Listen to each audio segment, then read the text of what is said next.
I'll never forget the chill that ran down my spine the moment my phone buzzed. I had just walked in the door after a long day at work, shaking the exhaustion from my shoulders, expecting to see her. The warm smile, the smell of dinner, the little way she'd tossed me a kiss across the kitchen. Instead, my phone lit up with a message that made my heart stall. I'm at a friend's place. I'll be home late. I stare at the words, trying to trace the normalcy I knew, the comfort of routine. Friend? Which friend? And why the vagueness? I replied calmly, almost mechanically. Okay, see you later. I hung up my coat, but I couldn't shake the unease. Something felt off, but I wasn't ready to admit it. Maybe I was overthinking. Maybe I was being paranoid. After all, she was just out with friends. That's what she always said when she stayed late. But then the quiet of the apartment pressed in, too heavy to ignore. The first sign came as I tried calling her twice, straight to voicemail both times. Usually, she'd answer immediately or at least text back. My stomach tightened, a low, nagging tension crawling up my chest. By the time she finally texted an hour later, it was short, almost clipped. Sorry, lost track of time. Be home soon. I wanted to believe her. I wanted to trust that simple excuse. But a seed of doubt had been planted, growing with every unanswered call, every slight hesitation when she spoke. Her laughter on the phone last night replayed in my mind, a little too forced, a little too distant. Something didn't fit. Over the next week, subtle changes crept into our lives. Her phone stayed in her pocket more often. Her conversations became guarded. Her eyes flicked to the screen whenever it buzzed. She became distracted when we were together. Her smile sometimes just a fraction too quick to vanish. I questioned myself constantly. Was I imagining it? Was I being insecure? Was I seeing shadows where there was only light? Then came the accidental discovery. Her phone, left unattended on the counter as she ran to the bathroom. I froze, every instinct screaming not to look. But curiosity, that quiet, destructive whisper, won. I unlocked it. She hadn't noticed.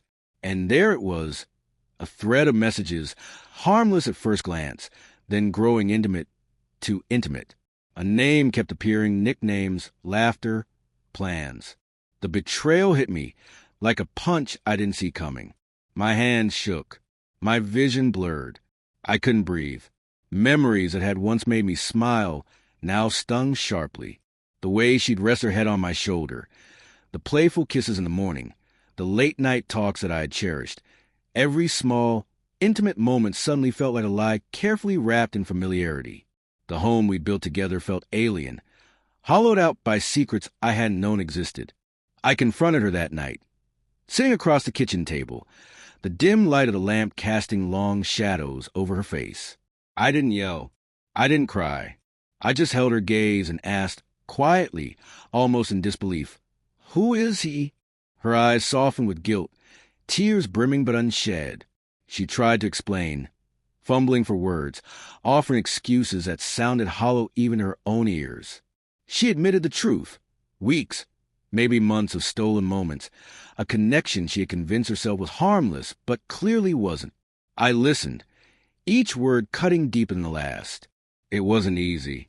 I felt rage, grief, betrayal, and a strange, lingering affection all at once. I wanted to hate her, to scream until my lungs burned, to throw every piece of our life into the wind. But beneath the storm, there was clarity.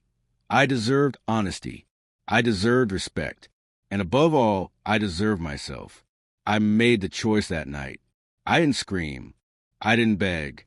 I stood, gathered my coat, and left, not out of anger, but out of self-respect. She called after me, her voice trembling, apologizing, pleading. But the words were no longer anchors. They were echoes in an empty hallway of trust that couldn't be repaired. Walking away was both devastating and liberating. The silence of the empty apartment behind me was heavy, but outside, the cold air felt like a baptism. I was free to breathe again, to reclaim pieces of myself I had lost in the shadows of someone else's choices. In the months that followed, I replayed every memory, not to linger in pain, but to learn. I learned how easily love can be warped by secrecy, how fragile trust can be. and how essential it is to value oneself above all else. There were nights when sorrow clawed at me, yes, but there were also mornings when I woke with quiet strength, a reminder that I had chosen dignity over devastation. Some scars never fade, and some betrayals leave shadows behind, but they also leave lessons, sharper than any heartbreak. Trust cautiously, love fiercely, and never forget your worth.